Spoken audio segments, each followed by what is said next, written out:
Nah, tadi kan telah disebutkan prosesnya ya, proses osmosis. Ini menghasilkan tekanan osmotik. Prosesnya osmosis, tekanannya osmotik. Kita akan bahas dulu dalam kehidupan sehari-hari apa aja sih yang menggunakan proses osmosis gitu. Misalkan gini, ini sel darah, darah merah. Nah, sel darah merah ini dalamnya cairan kan, cairannya. Ya, dalam cairan tersebut ada mengandung gula, garam, dan sebagainya, mineral-mineral. Apa yang terjadi ketika si sel ini dimasukkan dalam air?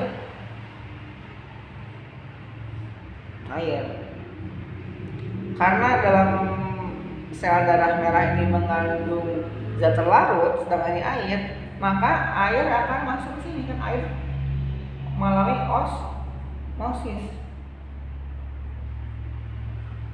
Apa yang terjadi? Selnya membesar, akhirnya pecah.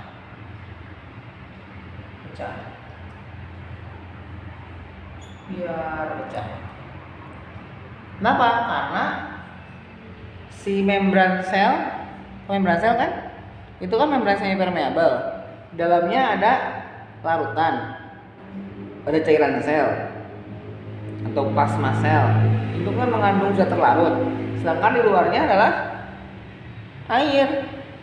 Itu kenapa kalau orang tenggelam biasanya bengkak ya, pada gampang dibocel-bocelin. Kenapa? Karena saat tenggelam dia meninggal, si air akan masuk dalam sel, karena dalam sel konsentrasinya lebih tinggi, sedangkan air pindah dari konsentrasi rendah ke konsentrasi tinggi.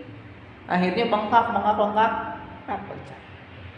Kebalikannya bagaimana kalau itu sel dimasukkan dalam air garam atau air gula? Apa yang terjadi? Kalau air gula kan lebih tinggi konsentrasinya, sehingga cairan yang ada dalam sel malah ketarik keluar.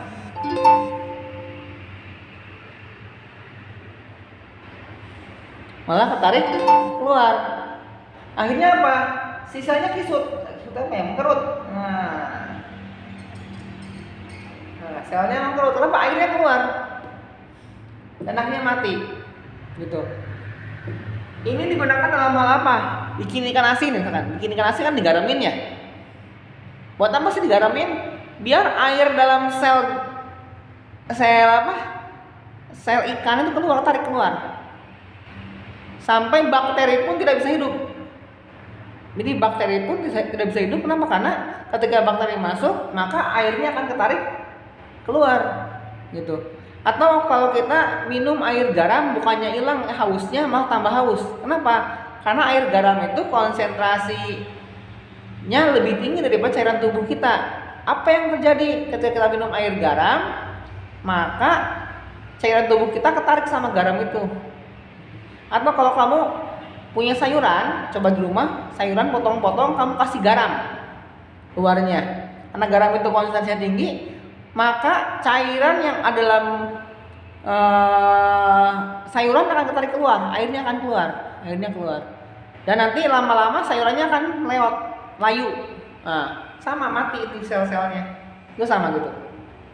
Ini disebut hipotonik. Ini disebut hipertonik. Cairan hipotonik, cairan yang konsentrasinya lebih rendah, sehingga cairannya akan masuk dalam sel, selnya pecah. Nah, ini cairan yang hipertonik, yang lebih tinggi konsentrasinya. Apa yang jadi? Cairan dalam sel lari ke luar.